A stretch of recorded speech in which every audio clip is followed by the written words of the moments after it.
तिरुपति मंदिर में लड्डू प्रसादम के घी में जानवरों की चर्बी और फिश ऑयल पाए जाने का विवाद थमने का नाम नहीं ले रहा है।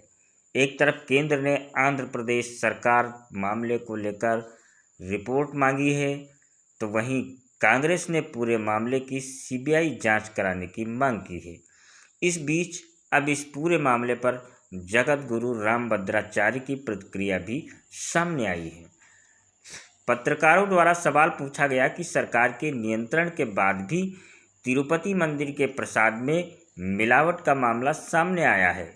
इस पर रामभद्राचार्य ने कहा कि 1857 में जो स्थिति मंगल पांडे की थी, वही स्थिति हमारी है। अब हम किसी न किसी परिणाम तक पहुंचेंगे, इसलिए हम कह रहे हैं कि मंदिरों का सरकारी अधिग्रहण नहीं होना चाहिए। सरकार हमारा अधिग्रहण बंद करे। दूसरे मंदिरों के प्रसाद की जांच को लेकर भी हम सोच रहे हैं और इस पर विचार हो रहा है। बता दें कि बीते हफ्ते आंध्र प्रदेश के सीएम चंद्रबाबू नायडू ने दावा किया था कि पिछली जगन मोहन रेड्डी के नेतृत्व वाली सरकार के दौरान तिरुपति लड्डू बनाने के लिए जानवरों की चर्बी और अन्य घटिया सामग्री का इस्तेमाल किया गया। 20 सितंबर को गुजरात स्थित पशुधन लेबोरेटरी NDDB-CALF लिमिटेड की रिपोर्ट सामने आई, जिसमें तिरुपति मंदिर में भक्तों को प्रसाद के रूप में दिए जाने वाले लड्डू बनाने के लिए इस्तेमाल किए जाने वाले घी में जानवरों की चर्बी और फिश ऑयल की पुष्टि की गई। इस रिपोर्ट की कॉपी को टीडीपी के प्रवक्ता अनम वेंकटरमण रेड्डी ने साझा किया था।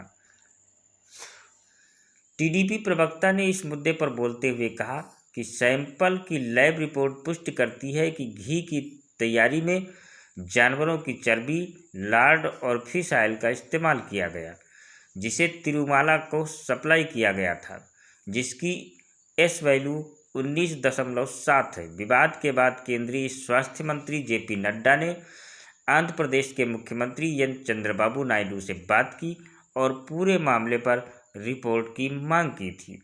रिपोर्ट में कहा गया है कि इन लड्डुओं में जिस घी का इस्तेमाल हो रहा है वो घी मिलावटी है और इसमें फिश ऑयल, एनिमल टैलो और लार्ड की मात्रा भी हो सकती है।